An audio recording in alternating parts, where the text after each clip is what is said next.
Hi hello welcome to my channel. చాలా రోజులు అవుతుంది వీడియోస్ చేయక ఛానల్లో. ఏం వీడియోస్ పెట్టాలో అర్థం కావట్లేదు. అప్పుడప్పుడు పాపవి షార్ట్స్ పెడుతున్నా కానీ కొత్త కంటెంట్ ఇంకా ఏం చేయాలి ఏంటి అని అర్థం కావట్లేదు. అయితే ఈరోజు ఒక వీడియో చేద్దామని చెప్పేసి ఫిక్స్ అయిపోయి కూర్చున్నా. అదేంటంటే నాకు 9th మంత్ స్టార్ట్ అయింది మొన్న 23rd నుంచే. సో నాకు టెన్షన్ స్టార్ట్ అయిపోయింది ఎలా ఉంటుందని. ఆల్రెడీ ఏమంటారు సి సెక్షన్ అని తెలుసు నాకు, ఎందుకంటే జాను బుట్టి ఎక్కువ రోజులు గ్యాప్ లేదు. ఇప్పుడు ఆమె 18 మంత్సే, ఆల్రెడీ సి సెక్షన్ అయింది కాబట్టి నార్మల్ అయ్యే ఛాన్స్ లేదు. నార్మల్ కావాలంటే ఒక 2-3 years అన్న గ్యాప్ ఉండాలి, కానీ నాకు లేదు కాబట్టి ఆల్మోస్ట్ సి సెక్షనే. ఇంకా డేట్ వచ్చేసి October 29th అని చెప్పారు మేడం. ఈసారి మళ్ళీ చెకప్కి వెళ్తే కరెక్ట్ డేట్ చెప్పే అవకాశం ఉంది. ఇంకో 2 సార్లు చెకప్కి వెళ్ళాల్సి ఉంటుంది డాక్టర్ దగ్గరికి. ఇంకో 1 month ఉంది కాబట్టి. సో దగ్గరకు వచ్చే కొద్దీ కొంచెం టెన్షన్ పెరుగుతుంది. ఇంకా నా హెల్త్ విషయానికి వస్తే అంత బాగానే ఉంది, కానీ కొంచెం హెవీ అయిపోతుంది. ఇంకా దగ్గరకు వచ్చింది కదా డేటు, పొట్ట బాగా పెద్దది అయిపోయి కొంచెం ఆయాసం అవుతుంది. మాట్లాడుతుంటే కూడా దమ్ము వస్తుంది, మీరు అబ్జర్వ్ చేయొచ్చు. కూర్చోవడం లేవడం ఇది కొంచెం ఏదైనా పని చేసినా అలసిపోయినట్టు అనిపించడం, ఇలాంటివన్నీ అనిపిస్తున్నాయి. ఎన్ని రోజులు బాగానే యాక్టివ్గా ఉన్నా కానీ మరీ రోజులు పెరిగే కొద్దీ కొంచెం కొన్ని కాంప్లికేషన్స్ వస్తున్నాయి. పడుకోవడం లేవడం కూడా కష్టమైపోతుంది. సో నాకు ఒకటే టెన్షన్ ఏముందంటే, జాను నన్ను వదిలి అస్సలు ఉండదు. నేను తినిపిస్తే కానీ తినదు. సో డెలివరీ టైంలో ఒక 4-5 days అన్న హాస్పిటల్లో ఉండాల్సి వస్తుంది, కదలడానికి రాదు. ఆ టైంలో ఆమె ఎలా ఉంటుందో చూడండి. వెనకాల వచ్చి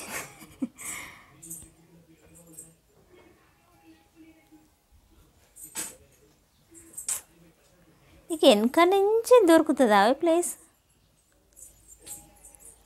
ఆ టైంలో ఎలా ఉంటుందో, ఎంత ఏడుస్తుందో, నేను లేకుండా అస్సలు నిద్రపోదు, ఎలా పడుకుంటుందో, ఎలా తింటుందో, అది టెన్షన్ ఎక్కువ ఉంది నాకు. నా డెలివరీ కంటే జాను టెన్షన్ ఎక్కువైపోయింది. అప్పుడప్పుడు మధ్యలో మెలకు వచ్చి నిద్రలో ఏడ్చేస్తున్నా. అంత భయం వేస్తుంది నాకు జాను కోసం.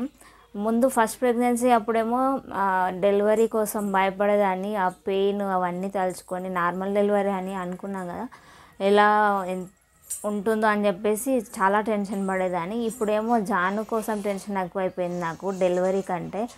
ఎలా ఉంటుందో ఏమో నేను లేకుండా 4-5 days అట్లీస్ట్ అని చెప్పేసి చాలా టెన్షన్ అవుతుంది. సో చూడాలి. ఎవ్వరికీ అలవాటు కాలేదు ఇంకా, ఆమె మొత్తం నాకే అలవాటు అయింది. ఎవరు తినిపించినా తినదు. ఒకసారి ఏడవడం స్టార్ట్ చేసిందంటే ఇంకా నేను ఎత్తుకునేదాకా ఆపదు. సో ఎలా ఉండబోతుందో ఏమిటో దేవుడా అని చాలా భయం వేస్తుంది. ఎలాగోలా గడిచిపోతుంది. ఉన్నారు చూసుకోవడానికి, కానీ ఆమె వెళ్ళదు ఎవరి దగ్గరికి. నా దగ్గరే బాగా అలవాటు ఆమెకి. సో చూడాలి. అండ్ నా డెలివరీ విషయానికి వస్తే, ప్రెగ్నెన్సీలో నేను 7th month నుంచే ప్రిపరేషన్ స్టార్ట్ చేసుకున్న. హాస్పిటల్కి ఏమేమి తీసుకుపోవాలి, పుట్టే పాపకి ఏమేమి కావాలని అన్నీ షాపింగ్ చేయడం, ఆన్లైన్లో ఆఫ్లైన్లో అన్నీ తీసి పెట్టుకున్నా. కానీ ఇప్పుడు 9th month వచ్చినా ఇంకా నేను ఏమీ కొనలేదు, ఏం చేయలేదు. ఎందుకో అంటే పాతవి అన్నీ ఉన్నాయి, జాను అప్పుడు కొన్నవన్నీ. ఆమెకి ఇప్పుడు చిన్నగా అయిపోయినాయి, అన్నీ అవి ఉన్నాయి. కానీ ఇంకా ప్రిపరేషన్ ఏం స్టార్ట్ కాలేదు. హాస్పిటల్ బ్యాగ్ ఏమి పెట్టుకోలేదు. ఆల్రెడీ 9th month వచ్చేసింది. ఎప్పుడైనా ఏమైనా జరగవచ్చు. సో స్టార్ట్ చేయాలి, అన్నీ ఉతికి పెట్టుకోవాలి నీట్గా అని అనుకుంటున్నా. కానీ రోజు వర్షాలు పడుతున్నాయి. సో దానివల్ల కూడా కొంచెం ఆగిన. డెలివరీ టైంలో అప్పుడు వీడియోస్ కొన్ని షార్ట్స్ అలా అప్లోడ్ చేస్తాను. తర్వాత కూడా అప్డేట్స్ ఇస్తుంటాను నాకు పుట్టిన పాప లేదా బాబు గురించి. డెలివరీ స్టోరీ కూడా పెడతాను, నెక్స్ట్ 2nd డెలివరీది. సో చూస్తూ ఉండండి. నాకు పాపనా బాబునా, నాకున్న సిమ్టమ్స్ ప్రకారం ఇప్పటికే కొన్ని వీడియోలు చేశాను కదా, చూడకపోతే చూడండి. నాకు స్కాన్స్లో ఏమేమి వచ్చినాయి డీటెయిల్స్, ఫస్ట్ ప్రెగ్నెన్సీ అప్పుడు ఎలాంటి సిమ్టమ్స్ ఉన్నాయి, ఇప్పుడు ఎలాంటివి ఉన్నాయని అన్ని వీడియోస్ చేసి పెట్టాను. ఒకసారి చెక్ చేయండి. ఇప్పుడు కూడా ఎవరు పుడతారు ఏంటి అనేది నేను వీడియోస్ చేసి పెడతాను. కాకపోతే కొంచెం లేట్ అవ్వచ్చు, ఎందుకంటే ఇద్దరు అవుతారు అప్పుడు. ఇప్పుడు ఒకరు ఉన్నప్పుడే నాకు టైం సరిపోవట్లేదు వీడియోస్ చేయడానికి, అప్పుడు ఇద్దరు అవుతారు. ఇంకా డెలివరీ తర్వాత మనం అంత తొందరగా లేచి యాక్టివ్గా ఉండలేము, అది కూడా సీ సెక్షన్ కాబట్టి వీడియోలు చేసి పెట్టడానికి కొంచెం టైం పడుతుంది. So please stay tuned to my channel. Shorts పెడుతుంటాను అప్పుడప్పుడు జానువి, అండ్ నా డెలివరీ స్టోరీ కూడా పెడతాను తర్వాత. ఆలోపు ఇంకా హాస్పిటల్కి వెళ్ళినా ఇంకేమైనా డీటెయిల్స్ తెలిసినా దాని గురించిన వీడియోలు పెడుతుంటాను. ఇంకా ఎవరు పుడతారు ఏంటి అని దాని గురించి నేను పెద్దగా ఆలోచించట్లేదు. నాకైతే మదర్లీ ఇన్స్టింక్ట్ అనేది ఒకటి ఉంటుంది కదా. ఫస్ట్ జాను అప్పుడు పాపనే అని ఖచ్చితంగా నేను ఫిక్స్ అయిపోయినా, పాపనే పుట్టింది. ఈసారి అయితే అబ్బాయి అని అనిపిస్తుంది, చూడాలి మరి. కానీ నాకు వచ్చిన రిపోర్ట్స్, స్కాన్స్ అన్నీ అయితే ఫస్ట్ ఇప్పుడు కంపేర్ చేసుకుంటే ఎక్కువ అయితే అమ్మాయికి సంబంధించిన సిమ్టమ్సే ఉన్నాయి. అవి కరెక్ట్ అయితే ఒకవేళ, కానీ నాకు ఎందుకో లోపల బాబు ఏమో అని అనిపిస్తుంది. ఎవరైనా పర్లేదు, ఎందుకంటే నేను ఫస్ట్ పాప పుట్టాలి అని అనుకున్న, పుట్టింది. ఇప్పుడు ఇంకెవరు పుట్టినా నాకు పెద్ద టెన్షన్ ఏం లేదు, బాధపడాల్సింది ఏం లేదు. ఒకరు వాళ్ళు ఒకరు వీళ్ళు అయితే బాగుంటుంది, ఒక అమ్మాయి ఒక అబ్బాయి అని అనుకున్నా. కాకపోతే ఎవరు పుట్టినా పెద్ద ఫీల్ అవ్వాల్సిన అవసరం లేదు. నేను చాలా హ్యాపీ. పిల్లలు ఇద్దరు ఉండాలి అనుకున్నా, ఇద్దరు అవుతున్నారు, అది కూడా ఫాస్ట్గా అయిపోతుంది. మేడం కూడా అదే అన్నారు, ట్విన్స్ లాగా అవుతారు, ఇంకా ఓ పని అయిపోద్దిలే అని చెప్పేసి. So let's see. ఎవరైనా నాకు హ్యాపీనే. వాళ్ళని ఎలా చూసుకుంటాం, ఎలా పెంచుతాం, ఎలా చదివిస్తాం అనేది కావాలి, కానీ అమ్మాయి అబ్బాయి అని పెద్ద ఫీల్ అవ్వాల్సిన అవసరం లేదు. సో నా ఫీలింగ్ అయితే అది.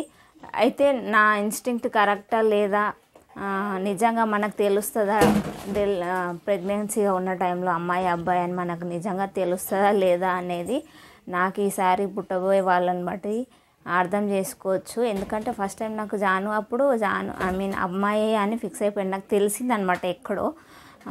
ఈసారి అబ్బాయి అని అనిపిస్తుంది. ఒకవేళ అది నిజమైతే ఓకే, మనకు అనిపించేది నిజమే అని ఫిక్స్ అవ్వచ్చు. Let's see. హాస్పిటల్ కూడా అదే హాస్పిటల్, జాను పుట్టిన హాస్పిటల్, అదే డాక్టర్.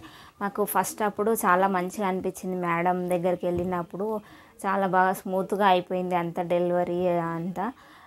చాలా క్లోజ్ అయిపోయారు మేడం. వెళ్ళినప్పుడల్లా మంచిగా పేరు పెట్టి పిలుస్తుంది నన్ను, మా ఆయనని. సో జానుని అయితే వెళ్ళినప్పుడల్లా ఎంత క్యూట్గా ఉన్నావు, కానీ ఎంత కష్టపెట్టావే ఆ రోజు నన్ను అని చెప్పేసి అంటుంది. సో చాలా క్లోజ్ అయిపోయింది మేడం. అన్నీ ఓపెన్గా మాట్లాడవచ్చు, అన్నీ చెప్తుంది అనమాట. ఏ డౌట్ ఉన్నా క్లియర్గా ఓపికగా చెప్తుంది ఆమె. సో అదే హాస్పిటల్కి వెళ్తున్నాం. అక్కడే మా ఇద్దరు పిల్లలు ఆమె చేతుల మీదనే పుట్టబోతున్నారు. ఇంకా రూమ్ కూడా సేమ్ రూమే తీసుకుందామని ఉంది మాకు. హాస్పిటల్ జాను పుట్టినప్పుడు అయితే ఏ రూమ్ తీసుకున్నామో అదే రూము అడుగుదామని అనుకుంటున్నాము. ఒకవేళ ఆ టైంకి ఖాళీగా ఉంటే మ్యాక్సిమం వీలైనంత వరకు అదే రూమ్ తీసుకుంటాం. మాకెందుకు అది మంచిగా అనిపించింది. సో మా ఆయన కూడా అన్నాడు అదే రూమ్ అడిగి తీసుకుందామని చెప్పేసి. ఎవరు పుట్టినా పర్లేదు, ఎలాంటి కాంప్లికేషన్స్ లేకుండా హెల్తీగా బేబీ ఉంటే చాలు. కొంతమందికి పుట్టిన వెంబడే మళ్ళీ పాప ఒక దగ్గర, మదర్ ఒక దగ్గర, బేబీ ఒక దగ్గరికి తీసుకెళ్లాల్సి వస్తుంది. వాళ్ళను కొన్ని రోజులు వేరే సపరేట్గా ఉంచాల్సి వస్తుంది. సో అట్లాంటి ప్రాబ్లమ్స్ రాకుండా మంచి హెల్తీ బేబీ పుట్టాలి దేవుడా అని మాత్రమే కోరుకుంటున్నా. వాళ్ళు పుట్టాలి వీళ్ళు పుట్టాలని ఏది లేదు నాకు. హెల్తీ బేబీ ఉండి ఎలాంటి కాంప్లికేషన్స్ లేకుండా డెలివరీ స్మూత్గా అయిపోతే చాలు అని అనిపిస్తుంది. అండ్ మెయిన్గా జాను నేను హాస్పిటల్లో ఉన్నప్పుడు ఎక్కువ ఎవరిని సతాయించకుండా కొంచెం టైంకి తిని హ్యాపీగా ఉంటే చాలు, అదైతే గట్టిగా కోరుకుంటున్నా. సో దాని గురించి ఎక్కువ టెన్షన్ ఉంది నాకు. సో లెట్స్ సీ ఏం జరుగుతుందో. ఇంకా ఏం చేయలేం కదా. 4-5 డేస్ ఎలానో ఒకలాగా గడిచిపోవాలి, గడిచిపోతుంది కూడా. ఆమె ఎలా ఉన్నా, ఏడ్చినా తినకపోయినా గడిచిపోద్ది. ఆ తర్వాత నేను కొంచెం క్యూర్ అయిన తర్వాత నేను మళ్ళీ ఆమెను సెట్ చేసుకోగలుగుతా. ఇంకా ఆ టైంలో నేను పక్కకు కూడా మళ్ళీ నేను లేవలేను కాబట్టి ఆమె ఎలా ఉన్నా ఏం చేయలేను, చూసి బాధపడడం తప్ప. కానీ మంచిగా ఉండాలి, కొంచెం డైవర్ట్ చేసి మంచిగా చూసుకోవాలి అందరూ. ఆమె కూడా కొంచెం డైవర్ట్ అవ్వాలి, హ్యాపీగా ఉండాలి అని మాత్రమే కోరుకుంటున్నా. ఇప్పటివరకు సపోర్ట్ చేసిన వాళ్ళందరూ please subscribe to my channel. Watch hours పెరగట్లేదు నాకు మానిటైజేషన్ కోసం. సబ్స్క్రైబర్స్ వచ్చారు కానీ ప్లీజ్ దయచేసి వీడియోస్ మొత్తం చూడడానికి ట్రై చేయండి. వాచ్ అవర్స్ తొందరగా వస్తే తొందరగా మానిటైజేషన్ అయిపోతుంది నా channel. So please support me. Thank you so much. Subscribe to my channel.